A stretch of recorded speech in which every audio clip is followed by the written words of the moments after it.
All right. Welcome back to Currency 365 and also Eyes Open Media. Hope you guys are doing well.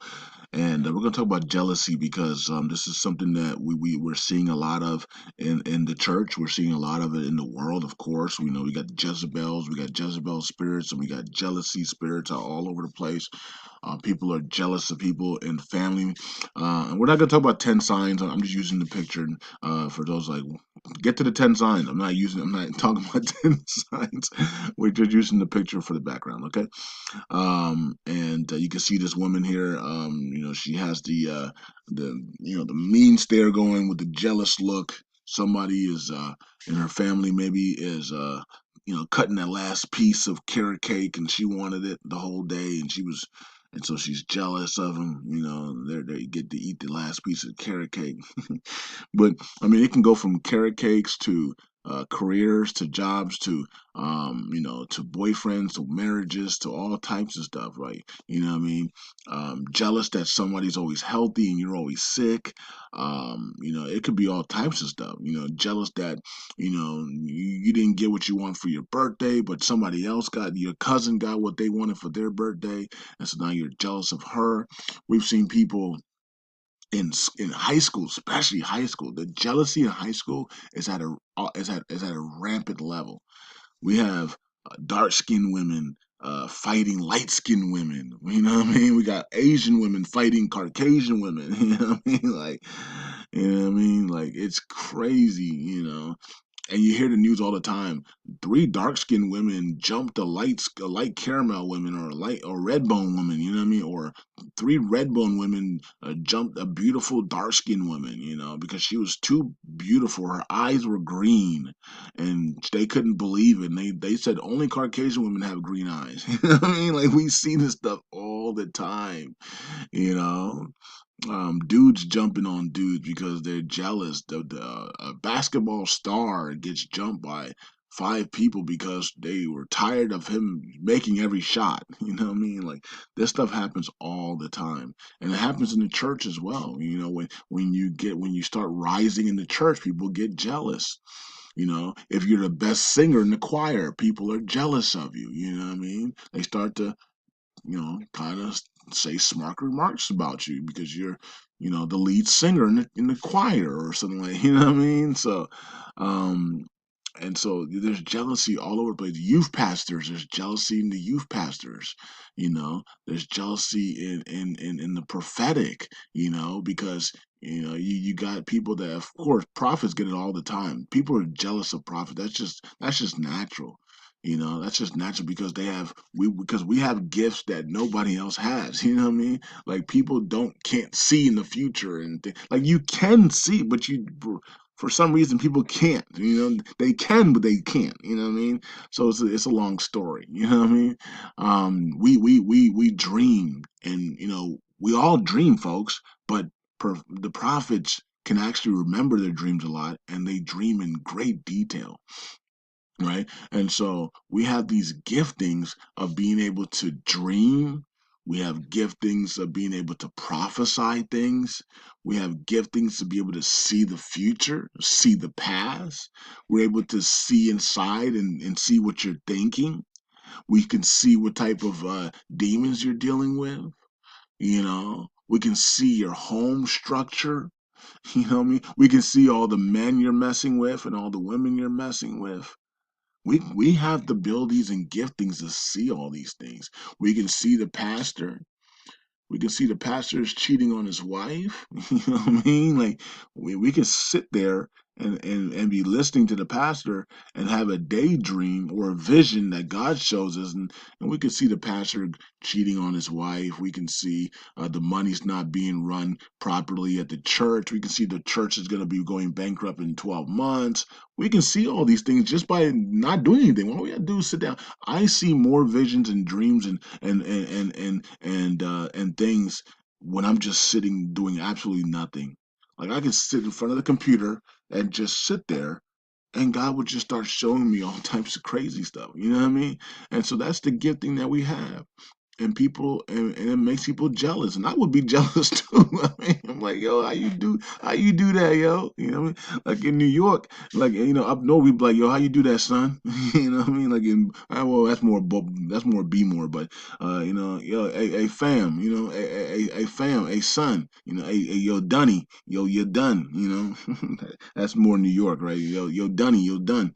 uh, but but we can see we have these giftings that are just ridiculous, right? They're awesome, right? They're not ridiculous, but they're awesome, and they're ridiculous too, because they're awesome. You know what I mean? They're ridiculously good. They're ridiculously awesome, and it can make people jealous because they're like, man, I can't do none of that.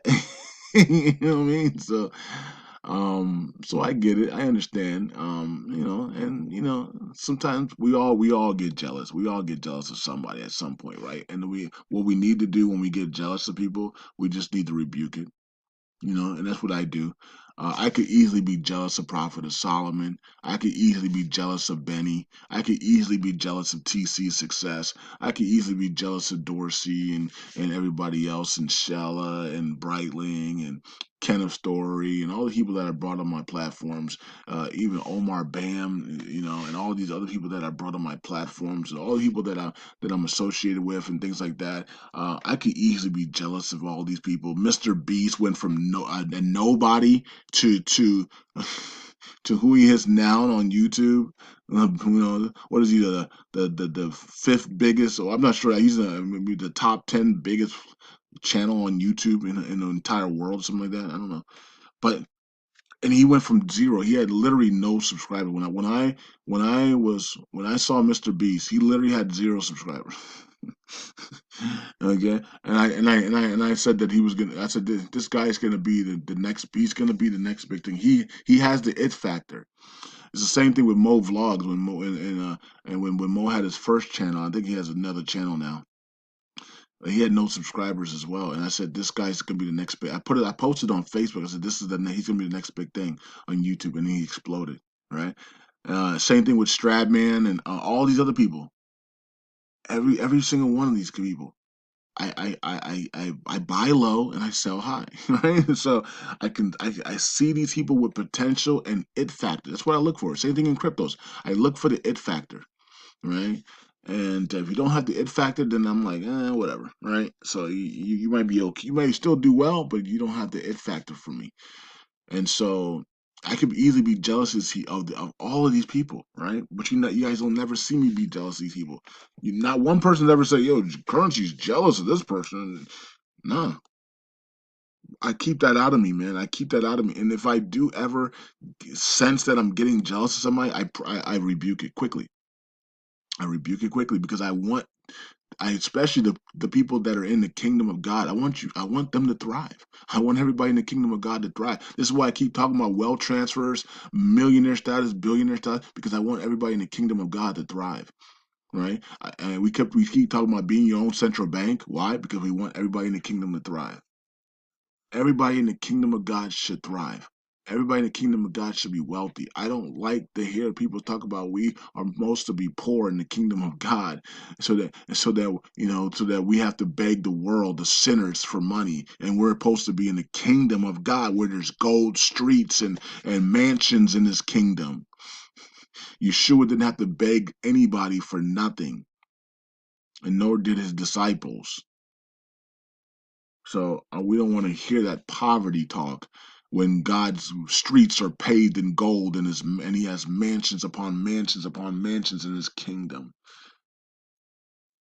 Anybody that's had dreams about heaven knows this, knows these things. But yeah, you keep talking about poverty and being poor on earth so that we have to beg the world and the beast system to help us to feed our children, feed our kids, feed ourselves, pay our bills. Are you kidding me?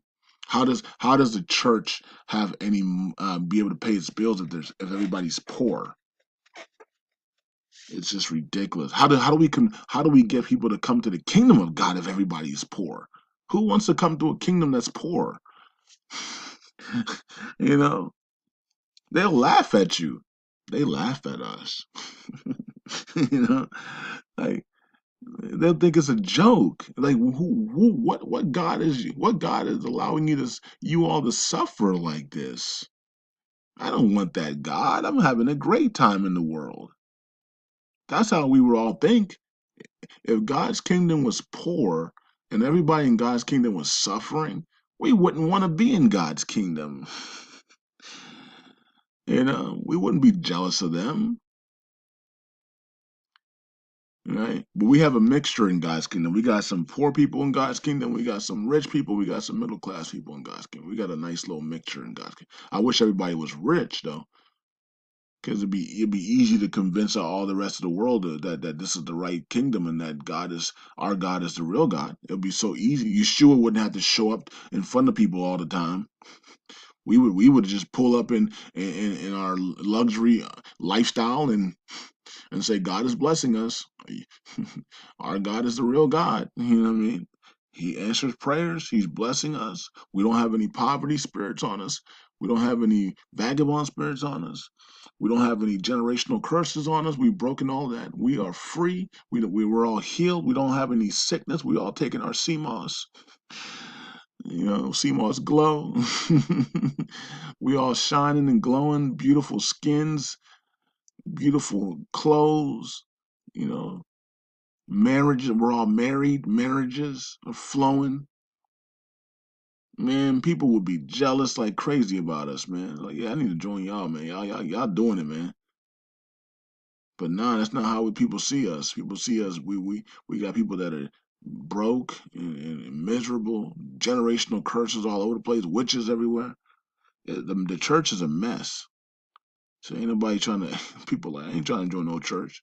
This is why God's going to. This is why God said He got to step in. He got to step in and bring extreme wealth into the church, so that people can change and people can come to Him and join His church and see that He blesses His people, right?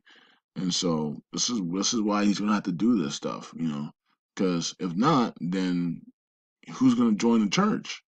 Who's going to join the church in these times if the church is suffering like everybody else, right? Well, they're going to be like, your God ain't even alive. Your church is suffering. Everybody's poisoned. Everybody took the poison. Everybody's suffering. Everybody's dying. Everybody's has medical problems. Everybody's poor. Why would I want to join your church or your God? Right? And so that's why we got to think about it that way. We never think of it like that. People that are not gonna, a lot of people denied you because the way you live. Put it that way. They don't want to hear nothing about your God because you don't live. You're not living in luxury. You're not living in a blessed, successful life. So they're looking like I don't want to. I don't want that. When you tell people about God, they're gonna look at your life. Right? The reason why a lot of people accepted Yeshua on Eyes Open Media because they saw my life starting to be blessed. Right? I went from a guy that went, had a lot, lost it all in the wilderness because God said he was going to strip everything off away from me, and then He rebuilt it back up, and everybody saw that. It's easy to join somebody when they've seen the progress. You know, it's easy to see. It's easy to join someone that you see is starting to win, right? And you join, and other people say, "Man, I want some of that. Y'all look like y'all winning over there." And then they join, and then, "Hey, I want some of that too," and they join, and then it becomes a crew, right? Because now everybody's winning. Everybody has an opportunity to win. A lot of people didn't take advantage of the opportunity to win. They were just in the group. That's why when we step back now, we be like, okay, some of y'all worth six figures now. Some of y'all worth seven figures, eight figures. Some of y'all don't even work anymore. But a lot of you guys, because you didn't take advantage of the information, you're just part of the group, but you didn't take advantage of anything. So you're still the same, or you're different in your mindset. You're different mentally. You're a different person than you were 5 years ago. But your finances and other things are still the same because you didn't take advantage of anything, right? That doesn't mean that 5 years from now you'll be that your finances won't change, but right now your finances are basically the same as you started because you haven't sown anything in the ground. You haven't put any seeds in the ground. You haven't taken any action except that you hold the Iraqi dinar and it hasn't revalued yet. And so you have to wait your turn, right? But while others have taken action, they've sown seeds and they took action into cryptos and stocks and other things and gold and silver, right? And they became their own central bank so that whenever disasters happen, they have a hedge of protection over them, okay? And because of that, it's brought jealousy, you know. People are jealous, right? Oh man, I'm waiting on the dinar, man, and y'all over here, thinking y'all, elites and rich and things, all types of stuff. Like, yeah, when's the dinar gonna happen? And so we got people that are jealous because they didn't take any action except for buy the dinar. They haven't took any other action this whole time, but buy the dinar. They're part of the crew. We love them, but they haven't taken any action. So jealousy stepped in for a little bit there, and we got people that are kind of jealous of other people who took action. There's people right now that listen to me right now, and they're making $1,000 to $5,000 a month just staking cryptos. Just staking. They make somebody right now listening to me makes $3,000 a month staking crypto. You didn't know that information 3 years ago, right? You found that information about crypto staking through Currency 365. And then you took action. And now that $3,000 income doesn't matter if the markets go up or down, you're making 3,000. Maybe when the markets go down, you make 2,000, but $2,000 to $3,000 a month extra in crypto staking is huge when you're talking about inflation, hyperinflation, paying bills, having extra money. You know what I mean? It's huge to have an extra $3,000 coming in. And you don't have to wait for the entire month to get it. It's daily. It coming in daily. So you're making $100 a day daily. It's coming in daily, so you can get gas. You can use the money to get gas. You can use the money to pay groceries. You take the money and help people. You know, give $50 to your aunt. Give $50 to your daughter. And that's the whole key about taking action. Taking action allows you to be able to smile in the dark times and be able to help other people because you have overflow. So in these dark times, a lot of you guys are working. A lot of you guys have two jobs. You might do DoorDash and all this stuff on the side. And then you're also having a third income, which is overflow, is the crypto staking. And so some of you guys are in really good positions right now, and I'm proud of you. You know what I mean? And so there's no jealousy there, but it's jealousy from other people who haven't taken any action, right? Some of you guys lost your jobs, and thank God for that $3,000 a month crypto staking, right? It was easy to leave your job knowing that you got $3,000 in coming in on crypto staking. It was easy to leave your job for the mandates. It was easy because you knew you had that money, that steady income coming in. And that's the key of taking action. And we shouldn't be jealous of people like that. They took action. We need to be applauding people like that, right? And some of y'all have it made. You got, well, you not really have it made, because if you have a job 9 to 5, then you're a boss. That's not having it made, but you get the point. Some of you guys have a job, full-time job that you're making maybe, let's say, 60,000 a year. And then you got maybe a part-time job where you're doing like some stuff online or something, and maybe you make 20,000 a year on that one. And then you have crypto staking where you're making like two, three, $4,000 a year. So some of you guys are in that six-figure club. You know what I mean? And so that's pretty good. It's really good, right? Because how many people are making six figures around the world? Not a lot, right? So how many people you think make six figures in the entire world? Out of the entire world, how many people you think make six figures? Hmm. maybe 25% of the entire world, maybe less than that, maybe 15% of the entire world makes six figures or more. Maybe 15% of the entire world make 50, you know what I mean? Like it's very small numbers we're dealing with here, you know, because majority of women make under 50,000 a year. Majority of women make under 50,000 a year. I think 80% of women make under 50,000 a year. So all these women that are out here talking about boss life, and I got three different jobs and businesses and stuff. Majority of women make $50,000 a year or less, and majority of men make under 70,000. Right? So majority of people are capping. Majority of people are capping is what they call it. They fugazi is what they call it. You know, they lie, they're lying, right? You know, they're putting on persona. Majority of men and women make under 50,000 and 70,000 a year. When you get to that 100,000 level, you're talking about 15% or less.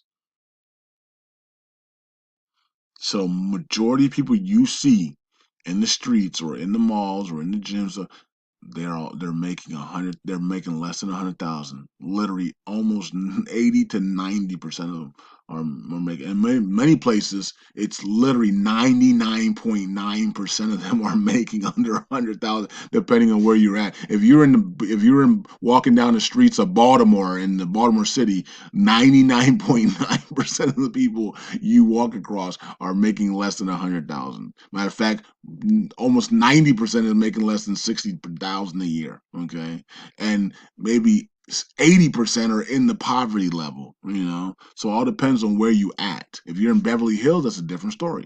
90% of the people in Beverly Hills are making 100,000 plus. So all depends on your location and where you at. But there's a lot of people capping online, and we know that by the numbers. You know, so yeah, the main point of this video is don't be jealous of anybody. And if jealousy does creep up in you, because it is we are human beings and that is normal, rebuke it. And that's what I do. You know, any type of jealousy that might come up in you because somebody's growing faster than you, or receiving way more money than you in donations, or God is hearing them more than showing them more things than showing you, or God is moving faster for them than you. You know, and jealousy comes up or whatever, or you don't have a wife yet, and all your friends have wives, and you're jealous. You know, like all like when that stuff happens, that's normal. Just rebuke it. That's what I do. I just rebuke it. I don't get jealous a lot, and so when I it might come up like once every 6 months, and so when it does come out, I just rebuke it. I rebuke it. I say, go back to the pits of hell where you come from. I'm not jealous of anybody, and I love the people in the kingdom of God. I love my people. I love my family. I love my friends. I love everybody in the 365 ISO media. I'm not jealous of anybody. I congratulate them, and I want them to continue success and do better and bigger things in the future in Yeshua's name. So that's all you gotta do. Just rebuke the jealousy. Rebuke it, and it'll flee. And let it flee back into the feet of Yeshua for judgment and destruction. Because we're not jealous of nobody. Get that jealousy spirit off you. Get that Jezebel spirit off you, and be free. You know, don't put yourself in captivity of nobody. You know, and know what you can do, right? Because a lot of times when you're jealous of somebody, because you don't think that you can, you don't think that you can do some good things. You know what I mean? So, have some confidence in yourself, set goals, write goals down, and get to work and get things done. All right. But anyways, I'm out. Peace out, God bless, and I'll see you guys in the next video. Eyes open.